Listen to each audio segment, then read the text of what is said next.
Assalamualaikum warahmatullahi wabarakatuh. Kami dari kelompok 3 akan mempresentasikan hasil diskusi kami, yaitu tentang beberapa dampak yang dialami di daerah Kalimantan pada salah satunya pada tahun 2020. Yang pertama, pada tahun 2020 Kalimantan mengalami beberapa bencana alam, terutama banjir dan kebakaran hutan. Banjir melanda beberapa wilayah di Kalimantan. Selain itu, kebakaran hutan juga terjadi di Kalimantan Tengah. Banjir di Kalimantan Timur pada tanggal 11 Januari 2020 hingga menyebabkan korban dan mengungsi. Jumlah terdampak sekitar 18.000 jiwa, pengungsi setidaknya 7.213 orang mengungsi ke tempat penampungan yang didirikan oleh BPBD dan masjid setempat. Korban jiwa, tidak ada laporan korban jiwa akibat banjir ini. Penyebab banjir. Adapun penyebab banjir yaitu curah hujan yang tinggi, penyempitan daerah resapan air, kondisi drainase yang buruk dan tersumbat oleh sampah, yaitu perubahan fungsi lahan di daerah hulu, termasuk aktivitas pertambangan. Dampak banjir di Kalimantan yaitu merugikan sosial dan ekonomi, kerusakan infrastruktur, yang ketiga masalah kesehatan, dan yang keempat kerusakan lingkungan. Adapun upaya-upaya penanggulangan banjir di Kalimantan yaitu jangka pendek, darurat dan rehabilitasi, mendirikan posko pengungsian dan dapur umum. Yang B, jangka panjang yaitu pencegahan dan mitigasi, urbanisasi dan penghijauan. Dan pada tahun 2021 Kalimantan mengalami berbagai bencana, terutama banjir. Salah satu provinsi yang pernah mengalami banjir besar adalah Kalimantan Selatan, yang menyebabkan 21 orang meninggal dunia dan lebih dari 342.000 warga terdampak dan 63.000 warga mengungsi. Akibatnya 66.768 rumah terendam banjir, jalan rusak, dan 21 jembatan hancur. Kerugian ekonominya dapat mencapai 1,2 triliun. Kemudian pada tahun 2022, Kalimantan Timur mengalami banjir bandang yang terletak di Kota Batam yang menyebabkan 3.324 orang mengungsi, 19 warga terdampak, dan 1 orang meninggal dunia, dan 1 orangnya lagi mengalami luka ringan.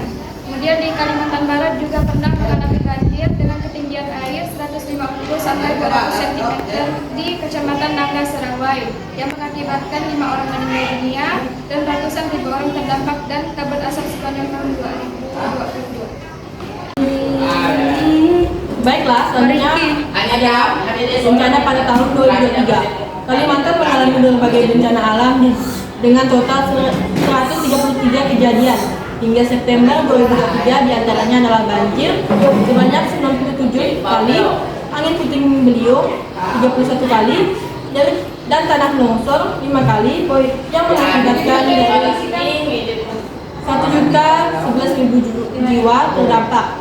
Kerugian material diperkirakan mencapai 2,67 miliar dengan kerusakan rumah sebanyak 96 unit dalam berbagai tingkatan kerusakan.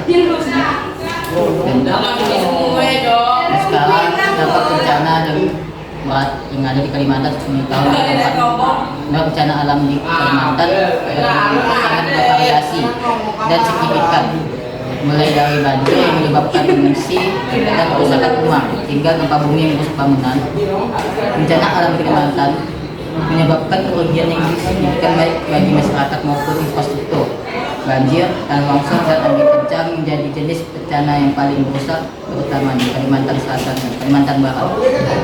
Kemudian akibat bencana alam di Kalimantan pada tahun 2024 bervariasi dengan beberapa bencana alam seperti banjir dan gempa bumi yang menyebabkan kerugian signifikan signifikan baik secara ekonomi maupun sosial. Upaya untuk mencegah bencana alam di Kalimantan difokuskan pada mitigasi, kesiapan dan penanggulangan bencana. Pemerintah dan kemudian pihak terlibat dalam meningkatkan kesiapsiagaan, mitigasi risiko dan sosialisasi kepada masyarakat. Bencana alam di tahun 2005. Sepanjang tahun 2005, Kalimantan mengalami berbagai bencana alam yang signifikan, terutama banjir dan kebakaran hutan serta lahan. Berikut adalah ringkasan kejadian utama berdasarkan wilayah, salah satunya Kalimantan Barat. Ada banjir yang merendahkan ribuan rumah dan fasilitas umum. Kebakaran penduduk khususnya desa dari dan Angsang di Kalimantan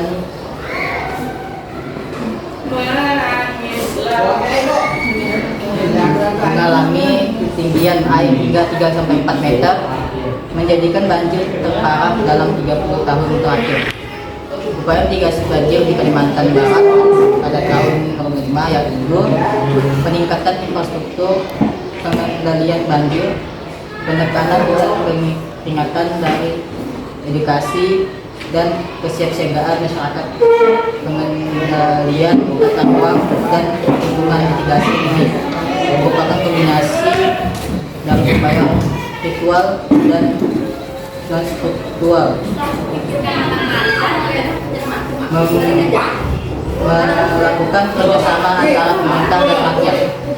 Jadi kesimpulannya adalah dalam kurun waktu 5 tahun terakhir Kalimantan kebanyakan mengalami banjir. Perubahan cuaca, lahan kurangnya penanganan banjir, peringatan diri dan mitigasi yang dilakukan adalah rehabilitasi dan penguatan sistem pemantauan cuaca dan peningkatan koordinasi antar provinsi dan instansi. Mungkin cukup sekian presentasi yang dapat kami sampaikan. Kurang lebihnya kami mohon maaf. Kami akhiri. Wassalamualaikum warahmatullahi wabarakatuh.